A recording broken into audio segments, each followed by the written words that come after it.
splitting wet or dry firewood, or wood for firewood. So I've always been under the assumption that splitting dry firewood or dry wood would be easier because it would it'd crack simple, and it would just be nice to stack and ready to go.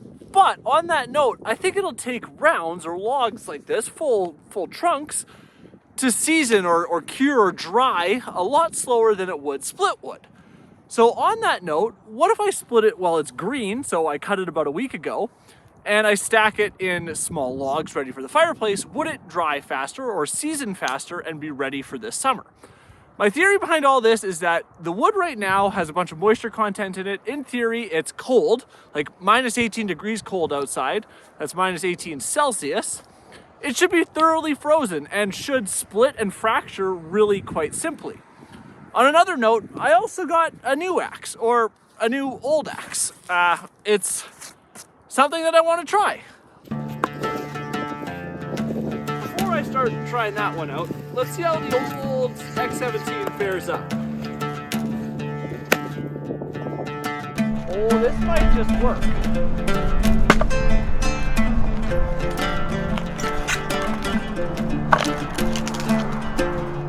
This might just work.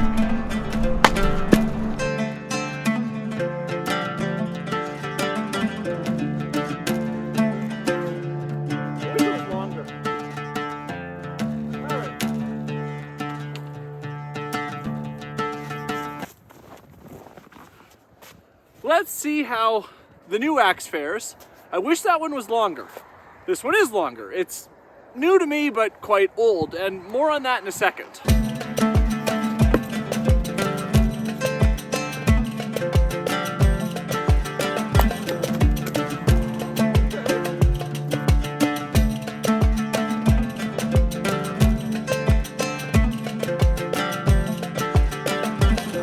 Alright, so this new old axe to me.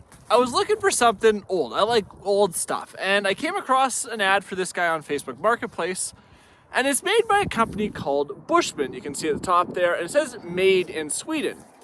So I did a little bit of digging, or tried to do a little bit of digging on this company. And I really couldn't find a whole lot out about it. Other than the fact it seems to have been a brand of axe made by a company called EIA in Sweden from about the 1930s to 1970s. And that's all I got. That's really all I could find. And this company seems to still be operating and making a ton of arborist and forestry type equipment, but I couldn't really find anything about this Bushman series. Now, what makes it even harder is that apparently Wetterlings, which I guess is a quite famous axe company, I'm just getting into this world, also makes a Bushman's axe. And I think they did it in conjunction with Les Stroud. Now, actually, remember Les Stroud, the Survivor Man shows? Man, those were good. I loved those when I was younger. I wonder if they're still on anywhere. You sweat, you die. Anyways, I digress. It makes it difficult to find history on this axe.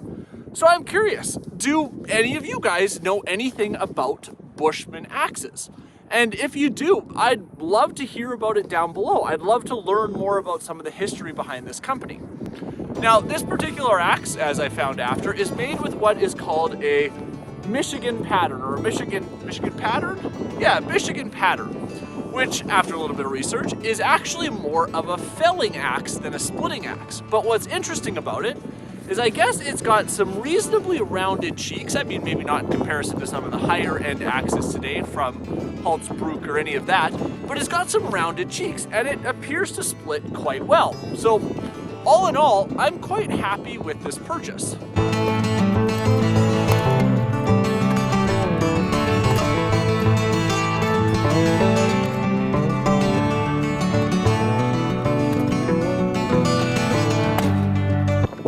That 36-inch handle definitely takes some getting used to. I lost Asia. She was hanging out here with me, but it is cold if you're not working.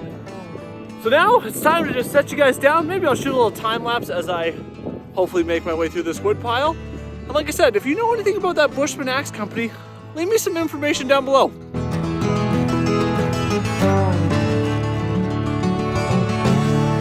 One stack down, one stack to go.